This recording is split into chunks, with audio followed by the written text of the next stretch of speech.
I was watering the geraniums on my porch this morning, the kind with the red blooms that my mother grew in her yard in Baton Rouge. I have them every year now. They are the only living thing in this house that still makes me feel like I belong here. The cup of coffee was already getting cold on the railing. I had made it the way I always make it, black with 2 sugars. That is how my husband took his coffee too.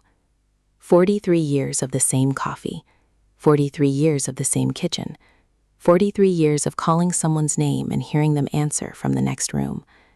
Now the next room is empty, and the coffee goes cold, and I water flowers like that is enough. I am 72 years old. My name is Diane. My friends call me Dee. My grandkids used to call me Ma. Not anymore. I will tell you why, but it is going to take a while. I need you to sit with me in this. Not because I want sympathy. I have stopped wanting that. I need someone to hear it. Because if I tell it to a wall, it is just noise. If I tell it to a person, it is something. Even if that person is a stranger on the other side of a screen. So here is what happened. But first, I need to go back. I need to show you the shape of the life before it cracked. Because the crack only makes sense if you see what was whole. I married Robert when I was 23. He was 25. He worked at the refinery outside Lake Charles. I worked at the bank downtown. He had this jaw that could cut glass, and he laughed with his whole chest. When he laughed, the whole house shook. That is not a metaphor. The house literally shook because he would slap his knee and lean into the couch, and I thought that was the funniest sound in the world. He proposed on a Tuesday. I know that because I had just balanced the books at the bank, and he showed up with a ring and a Popeye's chicken sandwich because he said I looked stressed. I still have that ring. It sits in a dish in my bathroom next to a tube of hand cream and a hair tie. It sits there every day and says nothing. We moved to our first house in 1981, a 2-bedroom ranch in Moss Bluff, with a fence that leaned on one side. Robert fixed the fence himself on a Saturday, with a post driver he borrowed from Tommy Bodrow. He did not know how to use it. He hit his thumb 3 times, and I held a towel on his hand while he cursed in a way that made my mother blush. That was our life. Small, ordinary, loud with love in a way I did not understand until I was old enough to miss it. We had 2 kids. Karen first, then David. Karen came into the world screaming like she was mad about the whole arrangement. David came in quiet, real quiet, just looked around and took everything in like he was filing it away for later. I did not know then that he was filing me away too, for later. Robert worked double shifts for the first 10 years, 12-hour days, then come home and help me with the kids and fall asleep on the couch by 8. I did not mind. I had my job and my garden and my mother's recipes. We were not rich, we were not poor. We were the family that everyone assumed had it together because we showed up to church and brought casseroles and said thank you to the cashier. That was our currency. Appearances. Karen grew up and married a good man named Greg. They moved to Lafayette. Greg was quiet too, but his quiet was the kind that comes from being a good listener. He looked at me the way Robert used to, like I was the only person in the room. Karen had 2 kids, Jake and Lily. I loved those children more than I can say. I drove to Lafayette every other weekend. I would stay Friday night and drive back Sunday. Karen would call me at 6 in the morning and say, "Come back soon." I always did. David stayed closer. He lived 15 minutes away in Sulphur. He married a girl named Rachel, who I liked at first. She was smart and pretty, and she had a way of looking at you that made you feel like you were the most interesting person alive. That is a rare thing. Some people have it, and some people spend their whole lives looking for it. Rachel had it. David married her in 2005. They had 1 son, Marcus. He was my only grandson, and I will say this. He was the reason I stayed alive through some of the worst days of my life. Robert retired in 2013. The refinery let him go after 37 years. They gave him a watch and a handshake and told him to have a nice life. He came home that day and sat at the kitchen table and did not say a word for 2 hours. I brought him his coffee, and he held the cup with both hands and looked at the steam and said, "I do not know what I am going to do now." I said, "We will figure it out." He said, "I built my whole life around that place." I said, "I know." He said, "You are the best thing I ever built." I did not cry. I think I should have, because that was the last time he said something that true to me. The cancer came in 2016, pancreatic, the kind that takes you like a thief in the night, quiet, efficient, no warning. Robert fought it for 11 months. I drove him to every appointment. I sat in the waiting room and read magazines I did not care about. I held his hand in the hospital bed and watched the numbers on the monitor and prayed to a God I was not sure was listening. He died on a Wednesday in March. I was holding his hand. His eyes were open. I closed them. Then I sat there for a long time. I do not know how long. The nurse came in and touched my shoulder, and I had not moved. After Robert died, I thought I would fall apart, but I did not. I got up the next morning and made coffee. I watered the geraniums. I paid the bills. I went to the grocery store and bought too much milk because I forgot I was alone. That is how it went, one day at a time, like that was enough. And for a while it was, because Karen and David were there. They called, they came over, they said the right things. I want to be clear about something. They were not pretending, not entirely. David would come over on Sunday afternoons and sit in Robert's chair and drink his coffee and tell me about his week. Karen would drive down with the kids and we would cook together and laugh in the kitchen. Those were real moments. I am not trying to erase them. What I am trying to tell you is what came after. It started small, tiny things I should have seen, but I did not, because I was tired and I trusted them, and I wanted to believe that the people I raised would not do what they eventually did. David asked me to sign some papers. He said it was a refinance on the house. He said it was standard. He said his buddy at the bank explained it. I did not read the papers. I know. I signed them on a kitchen table with a blue pen, and I handed them back to him, and he smiled and said, "Thanks, Mom." And that was it. That was October 2018. I did not know what I had signed. Not then. Maybe not for years. That is the thing about trust. It makes you stupid, in the best way. You stop asking questions because the answers would only make you afraid. Rachel started coming over more. She would bring wine and talk about their new kitchen and their plans for the house. She never mentioned money. She never mentioned Robert's life insurance or his retirement savings, or the fact that he had left me the house and a small savings account and a modest pension. She talked about paint colors. She talked about the new backsplash they were installing. She talked about everything except what mattered. I should have asked. I know that now. But I did not, because I was lonely, and Rachel was warm, and David was my son, and I believed that blood meant something. I thought it still did.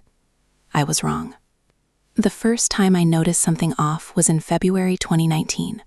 I was cleaning out the hall closet, Robert's old shirts. Some of them still smelt like his aftershave.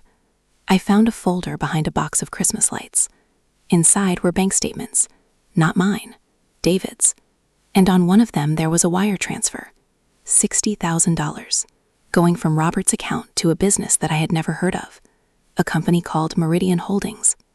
I did not know what that was. I did not know where that money went. I sat on the closet floor and held those papers, and my hands were shaking, and I thought maybe I am reading it wrong. Maybe it is a mistake. Maybe it is a fee. Maybe it is nothing. It was not nothing. I called David. He did not answer. I called again. No answer. I called Rachel. She picked up on the second ring and said, "Oh, hey, Ma, how are you?" And her voice was so normal, so light, so completely unbothered that I could not say anything. I just said, "Fine. I am fine. I will call you later." I hung up and sat there for a while. The next day, I went to the bank. I told them I needed a full statement of Robert's account going back 5 years. The woman behind the counter looked at me and said, "Ma'am, this will take a few days." I said, "I will wait." She said, "Ma'am, the system is automated." I said, "I will wait anyway." I sat in the lobby and watched people walk in and out, and I thought about Robert and how he would have just handled this. He would have driven there and asked the right questions and not let them give him the runaround. He was like that. He was not afraid of anyone. The statement came 3 days later. I took it home and I spread it across the kitchen table, and I read it. Every line, every number, every wire transfer. There were 4 of them. 60,000 in October, another 50 in January, 30 in March, 20 in June. That was $160,000. But my statement only showed what came out. It did not show what was still missing. Because there was more. There was a lot more. David had taken money from Robert's pension account, from the life insurance payout, from the savings Robert and I had built over 40 years. It was gone. All of it. Just gone.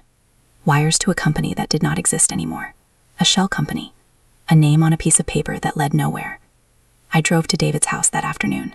I did not call ahead. I just drove. I pulled into his driveway and I sat there for 10 minutes, because I could not move. My hands would not let me start the car. I sat there and I breathed. And I thought about Marcus, my grandson, his face when he was little, how he would climb into my lap and say, "Ma, tell me a story." And I would make one up about a dog who could fly, and he would believe every word. That is what I was thinking about when I finally got out of the car. David opened the door. He saw my face and something changed in him. Not guilt, fear. He said, "Mom, what is wrong?" I held up the papers. I said, "You explain this." He looked at the statements and his face went white. Not red, white, like the blood just left. He said, "Mom, let me come inside." I said, "No." I said, "Right here." I said, "You look me in the eye and you tell me what you did with my husband's money." He tried to talk. He said it was an investment. He said it was going to come back. He said he was trying to grow it. He said he was doing it for the family, for all of us, for Marcus's future. He said, "Mom, you have to understand." I said, "Understand what?" "You stole from me, from the man who worked his whole life to give us this. You took his money and you sent it somewhere I cannot even find." He said, "It is not what it looks like." I said, "It looks exactly like what it is. You took it. You took my husband's money and you lied to my face and you had me sign papers I did not read and you smiled at me and said, 'Thanks, Mom.'" Rachel came to the door. She saw David's face. She knew. She knew. And she looked at me and her eyes said, "Please do not make this harder." And I thought, how dare you? How dare you stand there and look at me with those eyes like you are the one who is suffering? You are the one standing in the house my son stole from me. You are the one wearing the ring he bought with money that was not his to spend. I left. I got in my car and I drove home and I did not stop for anything. I drove 12 miles in 10 minutes. I pulled into my driveway and I sat in the car and I did not get out for a long time. I sat there and the steering wheel was in my hands and my forehead was against it. And I cried in a way I had not cried since Robert died. Not quiet tears, deep, heaving sobs that came from somewhere I did not know I had left. I cried until I could not breathe. Then I drove inside and I locked the door and I did not come out for 2 days. The next week I called a lawyer. Her name was Patricia and she was 61 and she had gray hair and reading glasses on a chain. And she said, "Let me see everything you have." I brought the bank statements. I brought the papers I had signed. I brought Robert's death certificate and the insurance policy and the pension documents. She spread them out on her desk and she read them and she did not say a word for a long time. Then she took off her glasses and she looked at me and she said, "Diane, this is bad. This is very bad. He did not just take the money. He used your signature to open accounts. He used your identity to authorize transfers. You are not just the victim here. You are the one they will say should have known better." I said I was 72 years old and my husband was dead and my son was the one who brought me the papers. What was I supposed to do? She said, "I know." She said, "That is why I am telling you this, because it matters, because you need to understand what you are walking into." The lawsuit took 2 years. 2 years of documents and depositions and lawyers in expensive suits, talking about me like I was a case number. David hired a lawyer named Brad who was 35 and had a chin that could cut glass, and he smiled at me in court like we were friends. He said, "Your Honor, my client acted in good faith." He said he believed the transfers were of a financial plan discussed with the decedent. He said there was no intent to defraud. I wanted to stand up and scream. My husband is dead. He cannot say whether he discussed anything with you. You sat across from me on my kitchen floor and told me Robert wanted you to manage the money. Robert never said that. Robert never said a single word about money after he died, because he was dead. The judge awarded me $110,000. Not all of it. David's lawyer argued that some of it was a gift. He said Robert would have wanted David to have it. He said the transfers were consistent with the father's wishes. The judge believed some of that. She reduced it. She gave me $110,000 back. I had given them $160,000. I got back $110,000. That is what justice looks like at 73 years old. You lose $50,000 and you get a piece of paper that says you won. But that was not the worst. The worst was what came after the money. David stopped calling. Not right away. He called once after the trial. He said, "Mom, I am sorry." He said it was not about the money. He said he was under pressure. He said Rachel needed things. He said Marcus needed a better school. He said he was trying to provide. I said, "For who?" "Not for me. You were not providing for me. You were providing for yourself." He went quiet. Then he said, "Mom, I hope you can forgive me." I said, "I do not know." He said, "Okay," and he hung up. Karen called after that. She said, "David is upset." She said, "You should let it go." She said the family does not need this. I said the family needed me for 40 years and nobody noticed. She said, Mom, you are being dramatic. I said, I am being a mother. She said, David is your son. I said, he is also a thief. She went quiet. Then she said, I have to go. I said, okay. That was the last time Karen called me about David. After that, she started treating me like I was the problem, like the lawsuit had broken something in me that made me difficult, like I was the one who caused the rift. I drove to Lafayette one Saturday to see Jake and Lily. Karen opened the door, and she looked at me and she did not hug me. She said, Hi, Ma. She said, come in.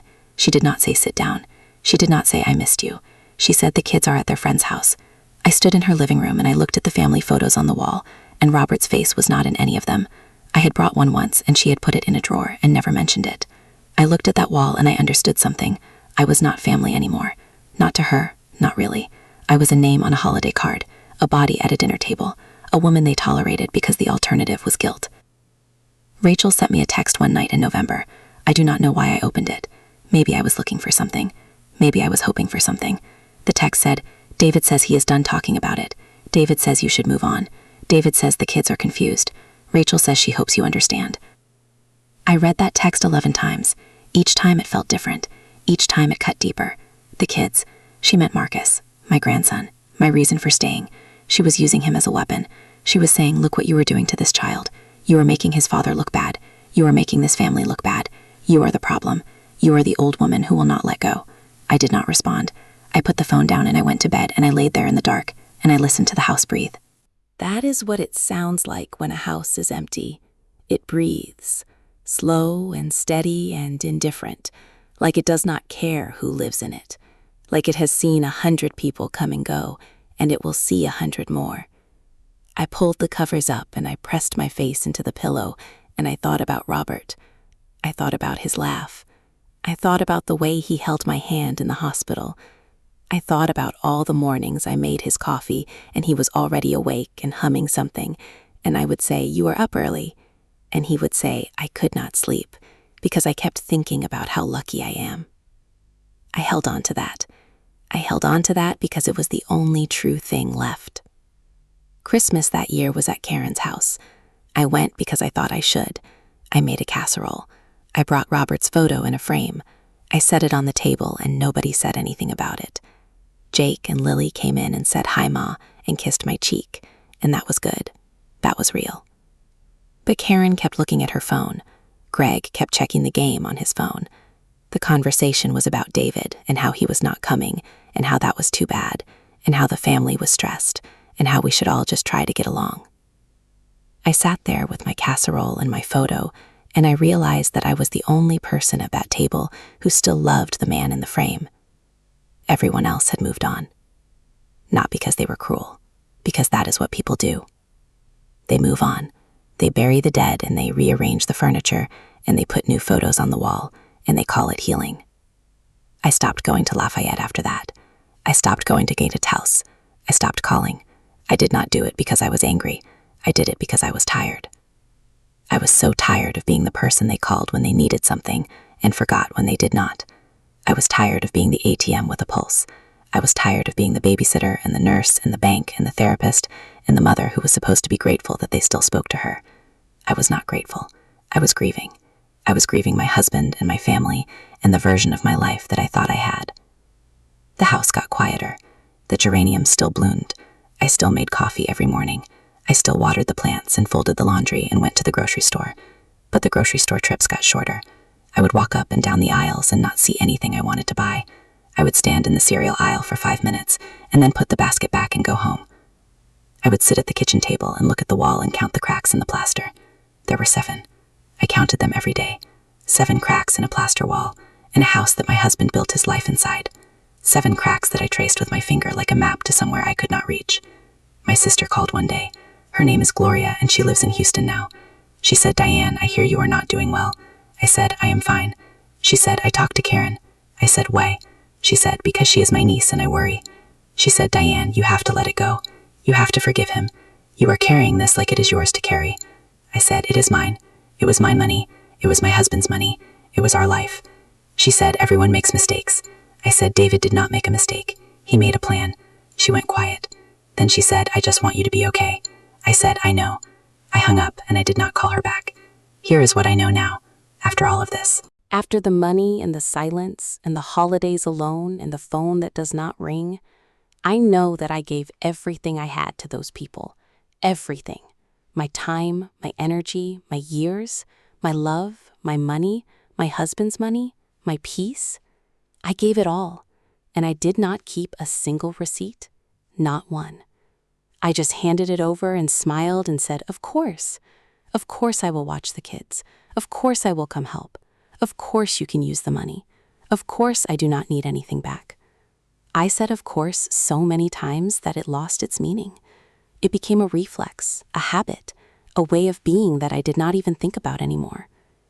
And now I am 72, and I'm sitting on a porch in Sulphur with red geraniums and a cold cup of coffee and a house that breathes and a phone that does not ring. And I am trying to tell you that this is what betrayal feels like when it comes from your own blood. It does not feel like a punch. It feels like slow air leaving your lungs. It feels like watching the color drain out of the room while everyone else keeps talking. It feels like being the only person in the grocery store who notices that the music has stopped. I still have the frame with Robert's photo. It is on the mantle now. Not on the table, on the mantle, where I can see it from the kitchen, where I can look up while I make my coffee and see his face and remember that he loved me in a way that was simple and real and did not require a motive. He loved me because I was there, because I was his, because he came home and I was in the kitchen, and that was enough. That was everything. Marcus turned 16 this year. David did not invite me to the Y. Rachel sent me a picture. Marcus in a suit, grinning. My grandson, looking like a man. I looked at that photo for a long time. Then I put the phone down and I went outside and I watered the geraniums, the red ones, the ones my mother grew. I do not know what happens next. I do not know if David will ever call. I do not know if Karen will ever stop looking at her phone when I sit at her table. I do not know if Rachel will ever stop using my grandson as a shield. I do not know if Marcus will ever know what I gave up so he could have a better school and a new kitchen and a shell company that his father sent my husband's money into. I know that I am still here. That is the thing. I am still here. Waking up, making coffee, watering flowers, counting cracks in a wall, sitting in a house that breathes, living in a story that does not have an ending. Not yet. Maybe not ever. That is what betrayal really is. Not the money, not the papers, not the phone call or the court or the silence. It is waking up the next morning and realizing that the people you would have taken a bullet for are the ones who put the gun to your back. And you are still standing. And the coffee is getting cold. And the geraniums are red. And the house is breathing. And you are still here. Alone. With everything you gave and nothing left to hold.